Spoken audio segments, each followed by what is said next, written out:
What's going on, folks? CJ Letterman, aka That Sports Gamer here, coming at you live with episode 76 of Bullpen Banter. Now we're going to be talking about the new Team Epic missions that have come out and the Southpaws event, as well a whole bunch of other stuff, because there's been a bunch since we've last talked. If you didn't see me and SnaggleJ do a little live Bullpen Banter type thing, I had from PAX East last weekend. I highly recommend you going over to youtube.com/thatsportsgamer and checking that out.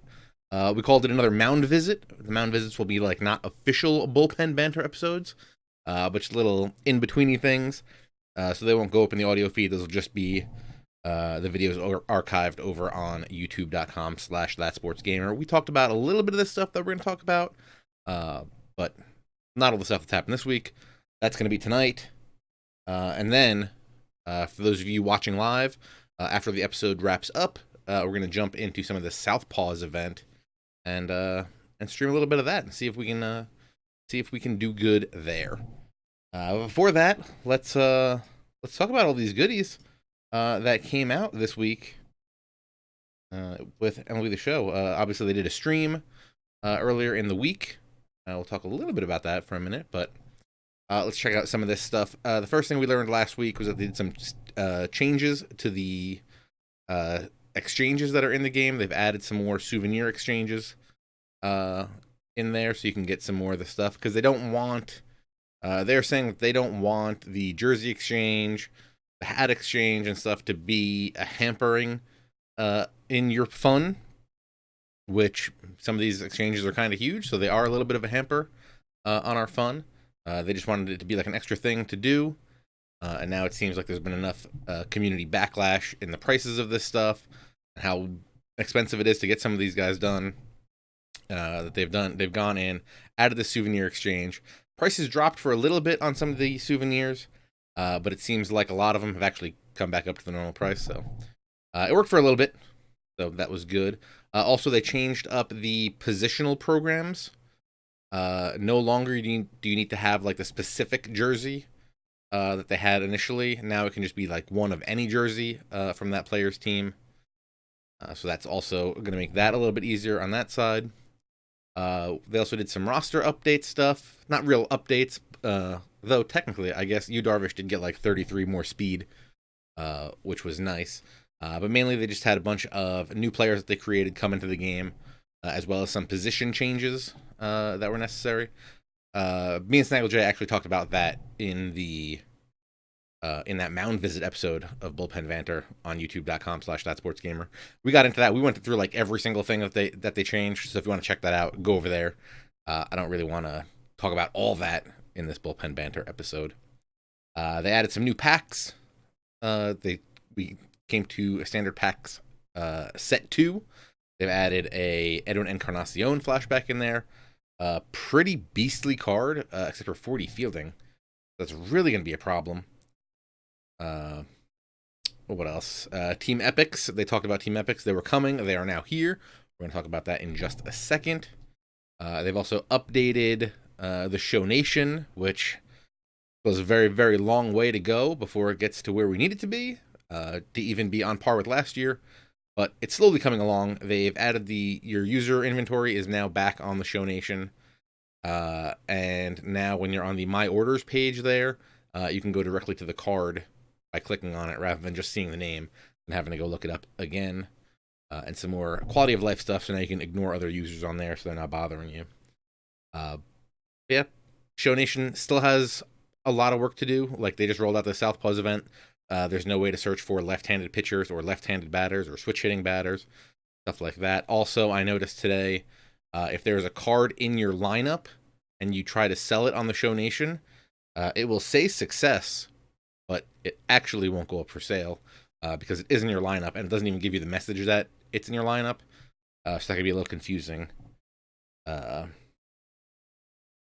you didn't realize, because you might have sold it, but you didn't, which I realized because I had Ken Giles, who I played terrible with last night, and I want him off my team, and we're going to try to sell him. Next up, Team Epics. They're here. 120 new reward cards and more. We can actually just go into the game real quick and check them out if you want. So here we are. You go into programs, go down under created player to now the team epic programs. Each of the 30 teams, when you start it, you'll be able to have a free card right off the bat. So if you want to do that, I would highly recommend just go in, get those 30 cards. I think some are bronze, some are silver. So there's some good cards in there to get. And that's free first card right off the bat. Then every team has a 25 and 50% unlockable, as well as a 90% unlockable. Here is the Rangers with Mike Napoli, who is kind of a monster. 84 contact versus righties and lefties, and then 92 power versus righties, 91 power versus lefties. 57 vision, not too bad.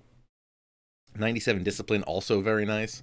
Only problem is 64 fielding for a catcher, 55 reaction, 62 arm strength. I think a lot of people are going to do this team epic.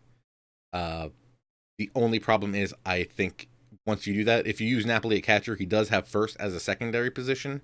If you do use him at catcher, I think people are going to try to exploit that and take advantage of you.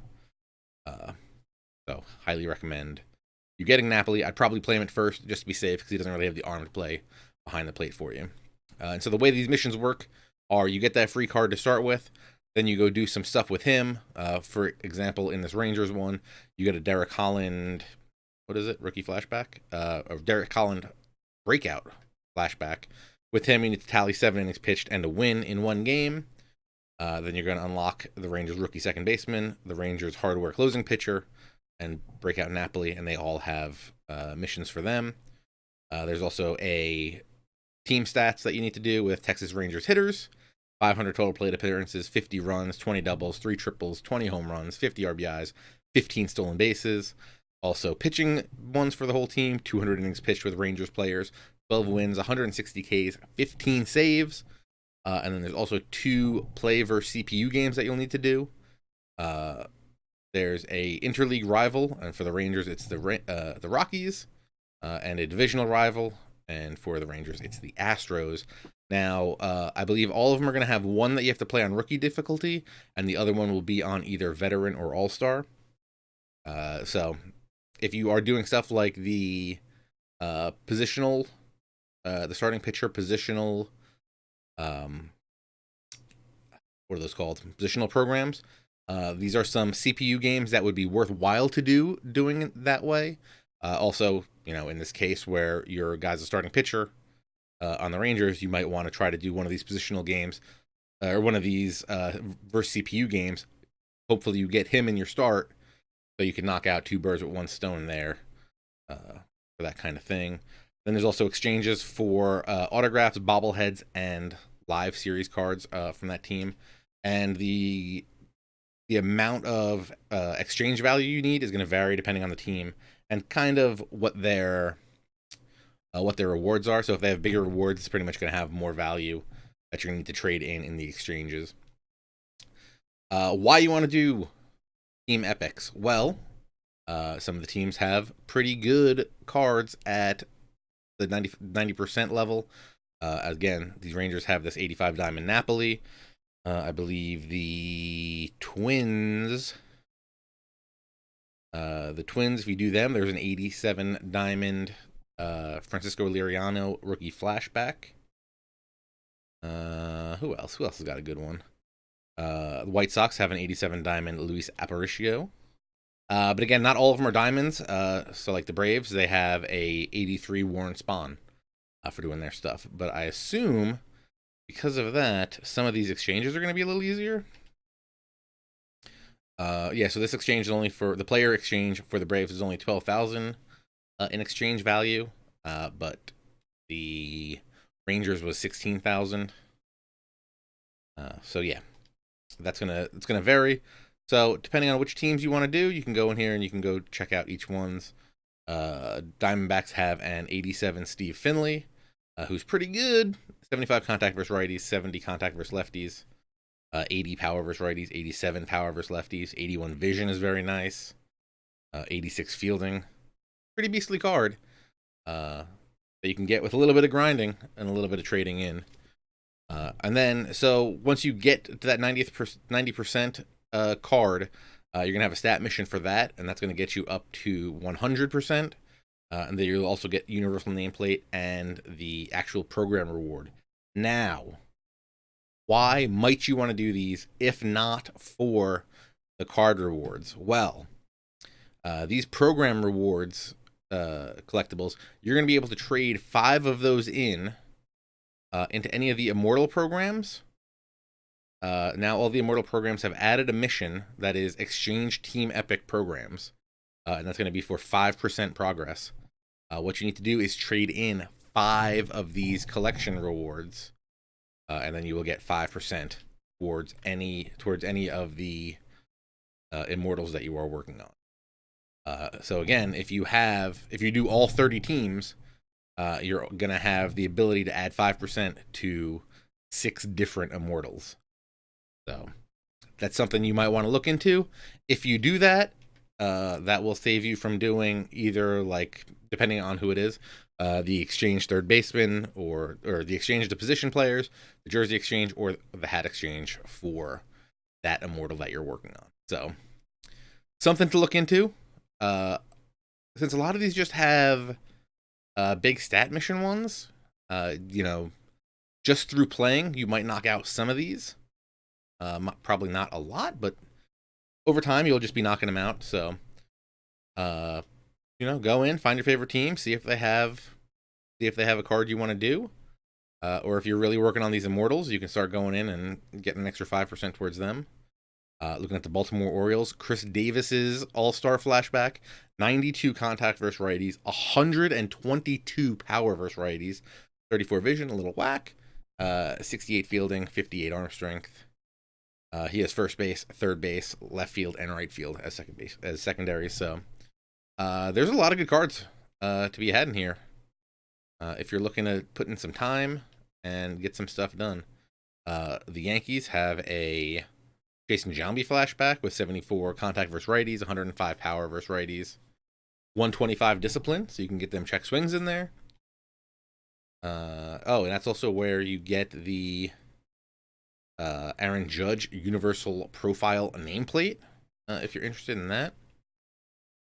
And of course, you're going to get XP and stuff out of that. XP, tickets, stubs, all that good stuff. What else we got here? A ticket counter update. I guess they thought people were going to get XP faster. So now they've gone in and lowered some of the requirements for these ticket counter stuff. So now the first one is going to be at bronze level 5. It's still the Carlos Carrasco right now. And I think they're rotating in some cards for these. Then at bronze level 15, you'll be able to purchase Pokey Reese. Or not Pokey Reese. Pokey Reese, first off, why is there not a Pokey Reese card in this game? That'd be pretty legit. Also a Chew Freeman would also be well earned. Level 50, we've got that Kendrys Morales. And also at level 50, they've now added a rookie flashback Vladimir Guerrero, who's also pretty good. 84 contact versus righties and lefties, 52 power versus righties, 63 power versus lefties, 90 vision. So with his contact and his vision, he's going to have a pretty big PCI to hit at. 66 fielding's okay, 92 arm strength, so he's got that cannon, plus 81 speed. This is an Expos card, so that's pretty good. So if you can get the level 55, which I'm almost there, I might get him. He's pretty good. Though I do have Bryce Harper in right, so obviously he's probably not going to do it. Actually, did he play over JD Martinez? He doesn't have the power for me to play over JD Martinez for my team, but he's pretty good. So if you want that Vlad, or I actually like this Kendrys Morales as well. That's been out there for a while. So if you're looking for a way to spend those tickets, this is your place right here. FSU 214 in the chat, which you could be part of the chat if you're watching this live, assuming that you're not watching this archived. But right now we're doing this live. It's very weird. Very confusing to be in multiple time streams at the same time.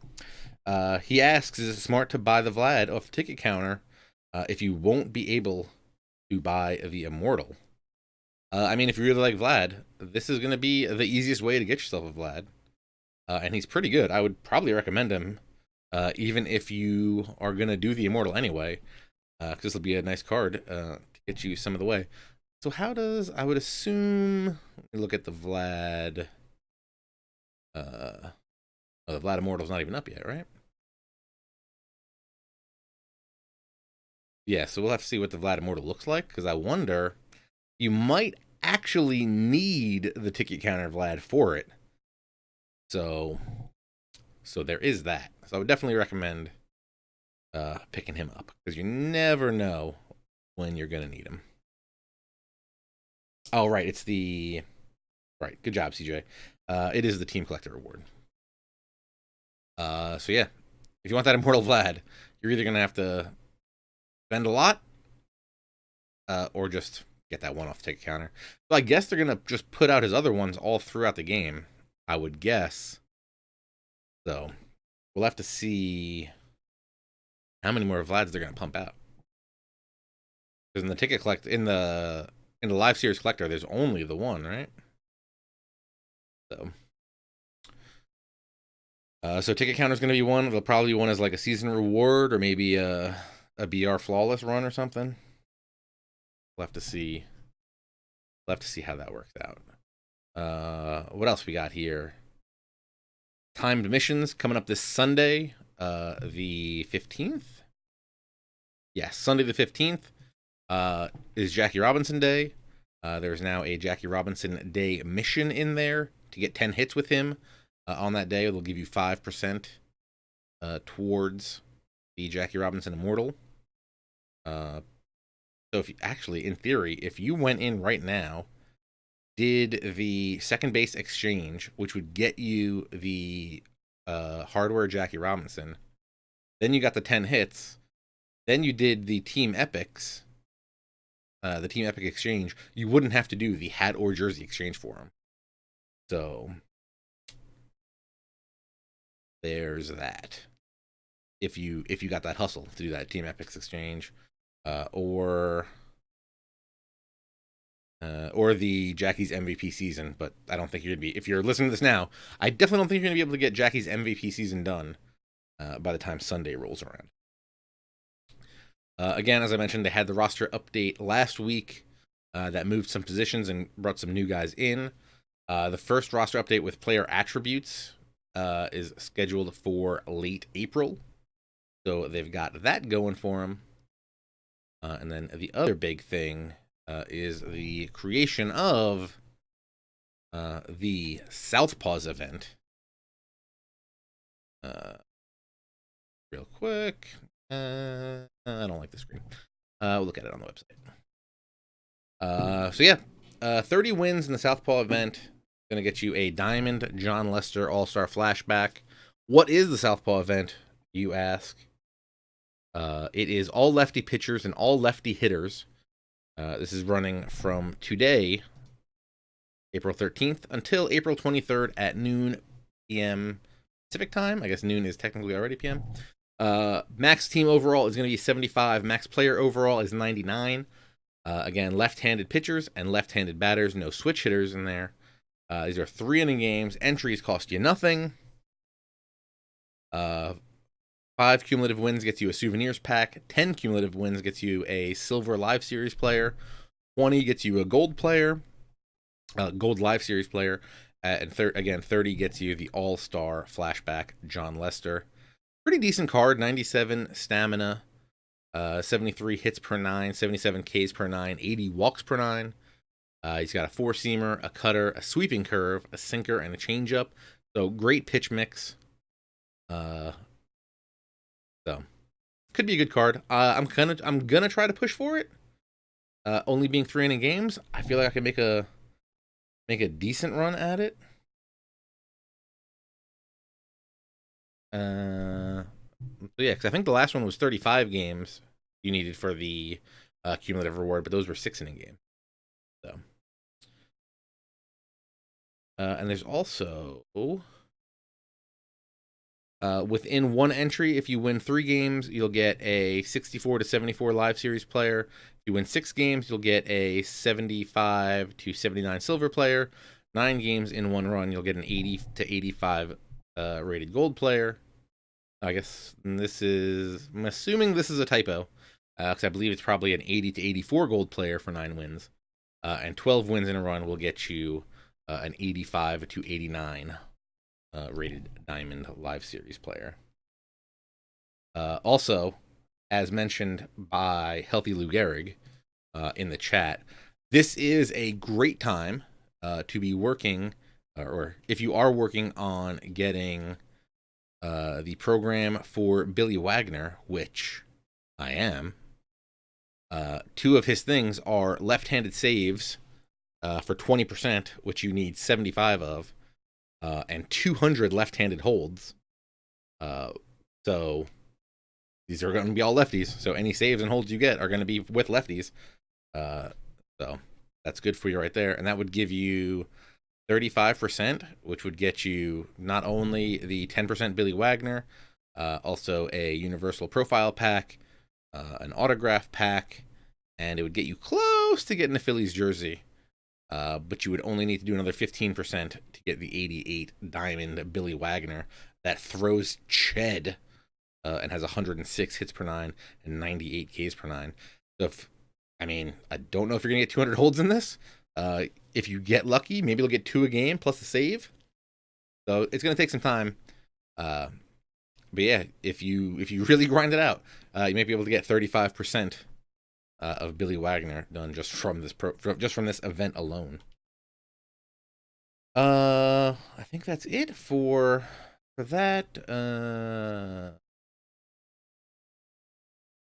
What else we got here? No, that's it. Again, double elimination in each run, just like BR. Yeah, really, once you get 12 wins, you can lose out and then start that counter again. You're not going to get more. Like if you get 24 wins in one round, that's not really going to help you. So you could just start over. Maybe you get a couple diamonds while you're doing this. I'm trying to think what else. So if we want to talk about this this event, sadly, I hit the button and already went in and looked at and locked my team in because I'm a moron, as the kids say. Let me try to pull something up for you because I have my team screenshotted. So let me see if I can just pull that up.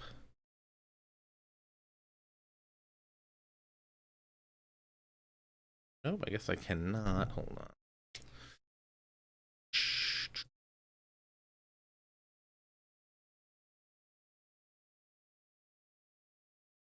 Drop these in. Okay. We can talk about all these. Yeah, so my plan for this is going to be pretty much just dump.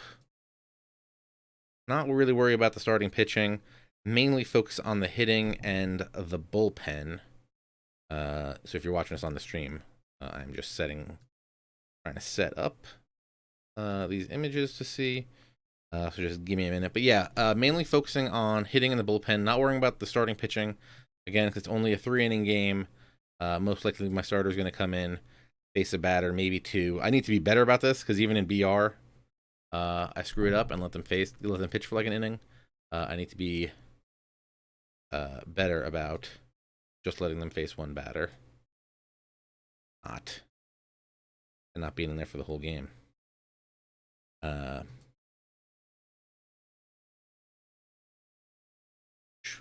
Okay. All right. So, let's go through who I got. So for starting pitching, I'm using Derek Holland, who's a 63 bronze. Yohander Mendez, he throws like 94, 95. So I grabbed him. Cody Reed, 55 overall for the Reds. Marco Gonzalez from the Mariners. And Jason Vargas. Jason Vargas, 5-pitch pitcher. Only problem is he throws a little bit slow. But again, starting pitchers are going to be in there maybe for one batter. Get him in, get him out, and then move on to the bullpen, which in my bullpen, I'm going to have Jake Diekman, Jake McGee, Brett Cecil, Brad Hand, Josh Hader, Zach Britton, and Andrew Miller. I think Hader is a really good pick. Also a value budget guy. Throws Ched, good slider. I believe he has 99 contact. What does he have? 99 pitches. What is it? I think he's got 99 hits per 9 and 99 Ks per 9, something like that, or higher. Might be higher. Let me. Josh Hader, 97 hits per 9, 97 Ks per 9. But with IE boosts, he's currently running on a plus 12. So he's actually got what 109. He's rocking 109 hits per 9 and 109 Ks per 9. So go out there, get yourself a Josh Hader. Andrew Miller was one of those guys that I sprung for. I want to have those stubs when I started in the game. 106 hits per 9, 109 Ks per 9. Right now he's on plus 6 boosts. So he's doing pretty good. 112 hits per 9, 115 Ks per 9 with that boost. Pretty nasty. Okay, let's look at the lineup.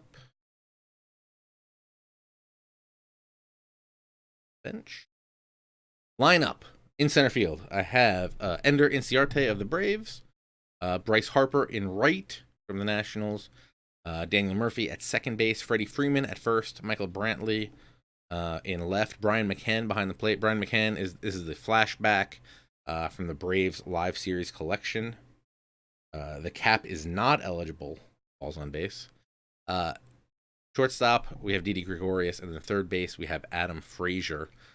You may not know who Adam Frazier is, so let's go look at him real quick. He's a shortstop for the Pirates. 73 overall, bronze. Why is he in here? 81 contact versus righties. 81 contact versus lefties. 35 power versus lefties, not that great. 84 vision. So again, contact plus vision divided by 2 gives you the size of your PCI prior to whatever the pitcher stuff messes with it. 65 fielding, not bad. I mean, not great, not bad. Kind of weak on the arm strength. Maybe I'll move him to second base. With that arm strength, might be a smart move to move him to second base instead of third. But also has second base, third base, left field, center field, right field eligibility. Kind of big, kind of nice for him to be there. Should be a good dude on my team. Daniel Murphy does have third base's eligibility. He also doesn't have a ton of arm strength, so maybe we'll leave Frazier there. Actually. Yeah. If one of them's got to play third, I don't know which one's going to be. I guess it'll probably be Frazier because he's got a little bit more arm accuracy. But it's going to be toss up. Now I'm really worried about it now. Now that we've checked out his arm strength, I'm a little bit worried about him. On the bench, I've got Malik Smith. I love he's got decent contact versus lefties, I believe. But then his speed is up there. 87 speed, 53 contact versus lefties, which is not great, but more using him for his speed off the bench. Backup catcher Omar Navarez. If I can go find him, see what his ratings are.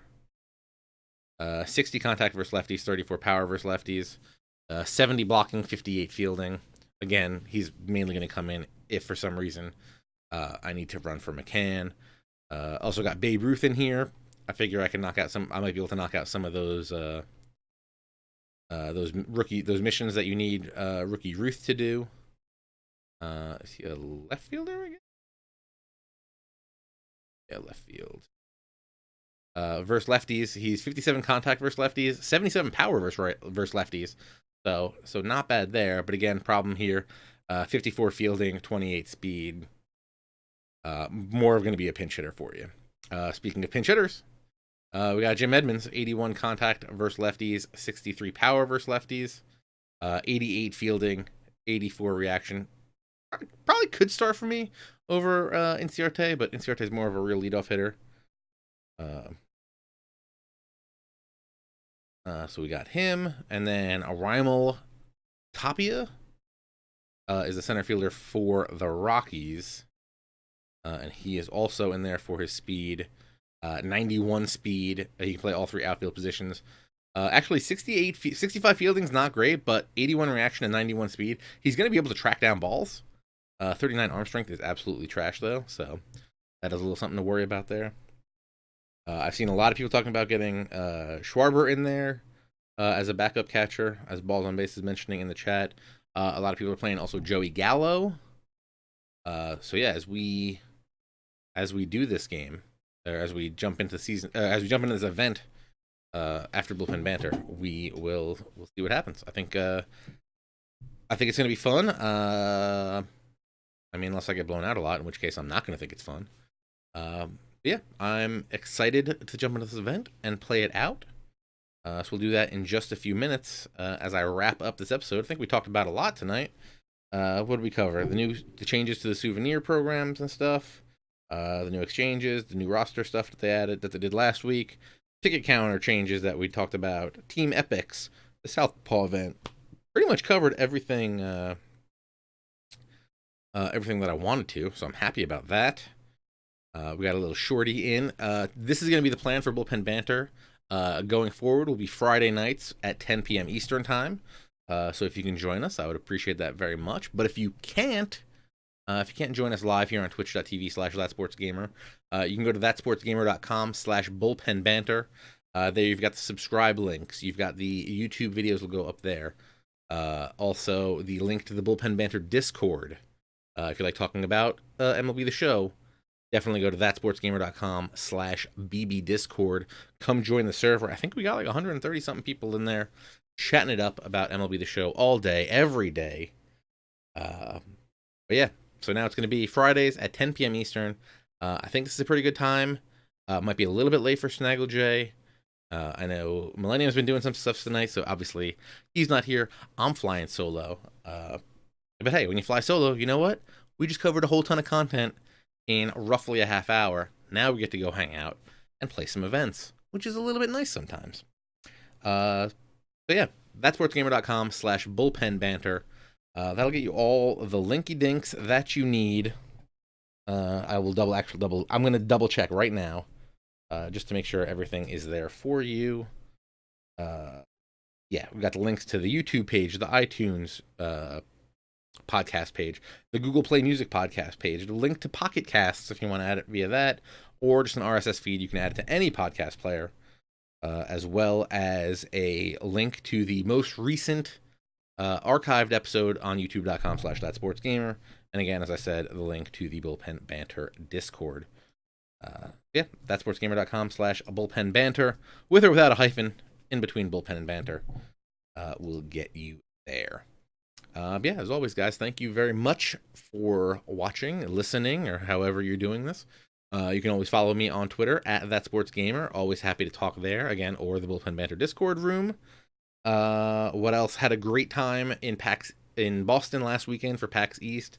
Really enjoyed getting to meet SnaggleJ in real life. We hung out. We watched NXT TakeOver in New Orleans. We did that Bullpen Banter episode that I mentioned earlier, and had a bunch of fun. I really had a great time.